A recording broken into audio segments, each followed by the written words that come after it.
One of the critical components to the Total Archery Challenge is obviously shooting on these angled shots. Now, for a lot of people, this might be the first time where you really get to experience shooting on some severe angles. So there's several things that you need to factor in, whether you're shooting downhill like this or whether you're shooting uphill. And I'll give you a couple tips later on how to train for that. But the key factor is, what is the distance and how do we calibrate that? One of the must-haves for anyone going to a TAC event is going to be a rangefinder that gives you the calculations for angle compensation.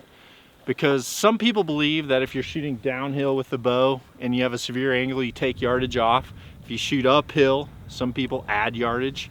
But the truth of the matter is, what affects that arrow is gravity on a horizontal plane. So the distance in a line of sight straight down to this target is actually going to be much further than the true gravity as it's affecting that arrow on the horizontal plane. So for example, this target right here is only about 23 yards when we factor in the angle of compensation, but for line of sight, it's actually 27 yards. So if you just didn't have that calibration in your rangefinder or didn't know how to calibrate it mathematically, then you would end up shooting high on that target. And the same is true once you shoot on a severe angle uphill too. So you really need to think about it with a triangle.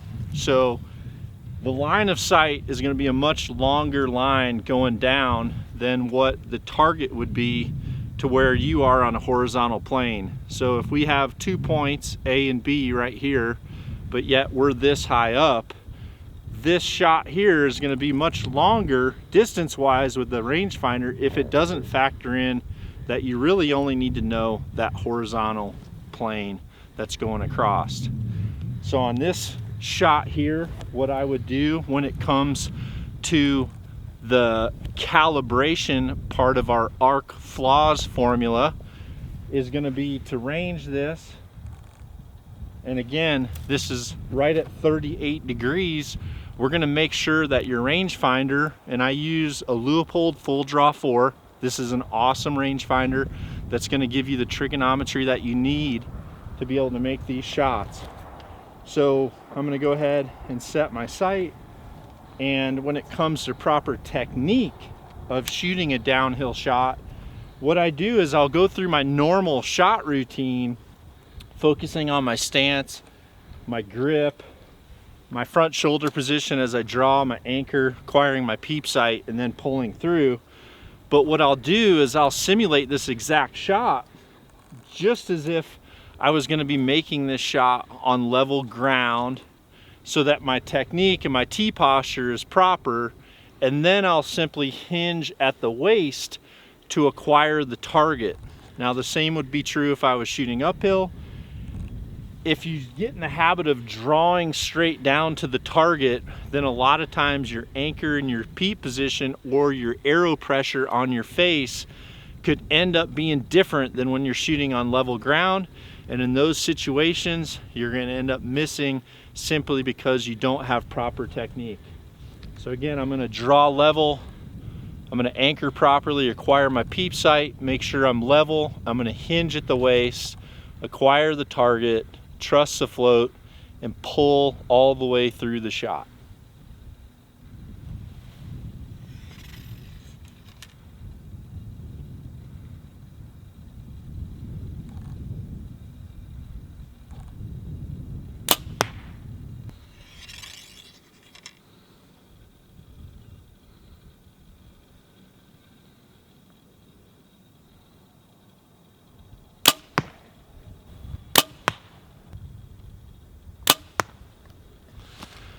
All right, so easy way to practice this stuff.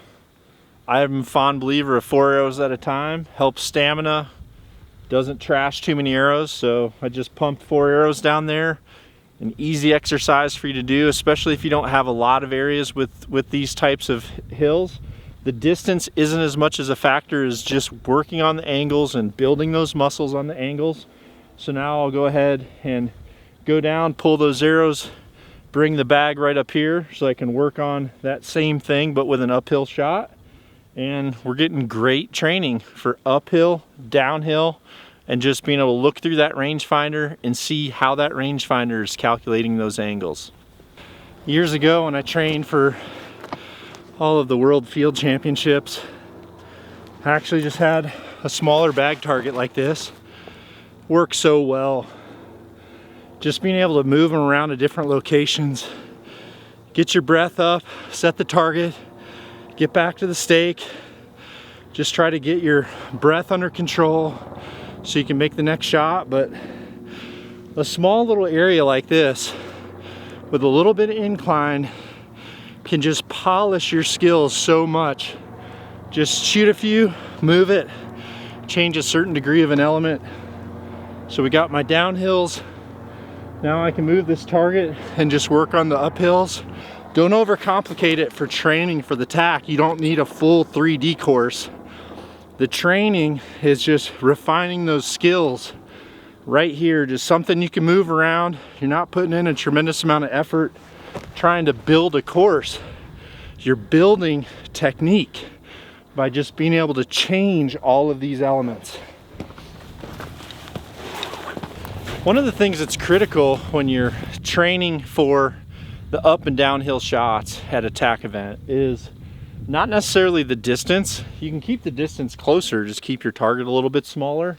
It's the angle that really hurts people when it comes to not being prepared for it, because once your bottom cam gets above, above your waist, or when your top cam is beneath the waist, that's really when you start utilizing those muscles that you're not used to, and that's when you start struggling to be steady on the target. So I've got this target right here. I used to practice at this a lot, and I would just shoot multiple arrows at multiple dots. Since I am closer, I'll shoot at multiple dots, but it's just such an important place to work on those techniques. Drawing level, anchoring properly, getting your peep sight bending at your waist, making sure your bubble's level. There's a little shot like this, super tricky with that bubble and making sure it's accurate. So let's make a few shots here. We'll go bottom left first.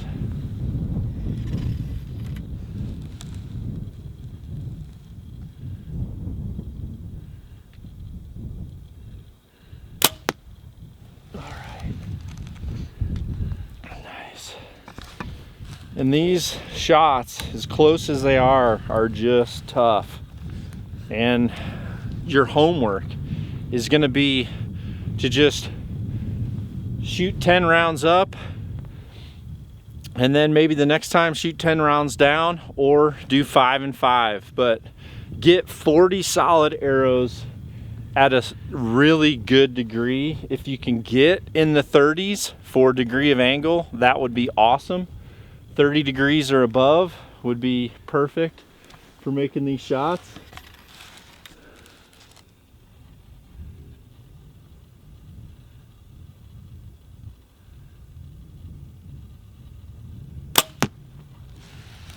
There we go, bottom left, got it. Had to cut a little brush to get through there, but that's totally TAC worthy. One thing to keep in mind whenever you're shooting on angles is you totally have to commit to the shot, because when you're changing your position and you're changing your leverage on that target or that trigger, it seems like you're having to pull the bow in half to get that release to go off, and that's common. So getting a little bit of extra preload onto that back wall before you pivot, and once that pin is in there, you have to 100% trust that once you get into those angles, you're going to probably have 2x the pin movement. You have to just bypass that and go with 2x more commitment. So you've got 2 times the float, but you need to be 2 times more committed to pulling through that shot and just understanding that these types of shots are super tough, but that's what you have to do to get through them. All right, top left.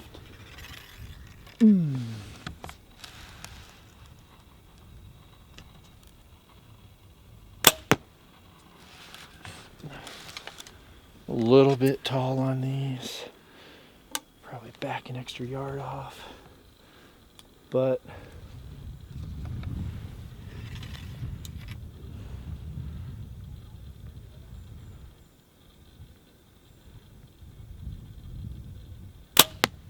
there we go. Nice.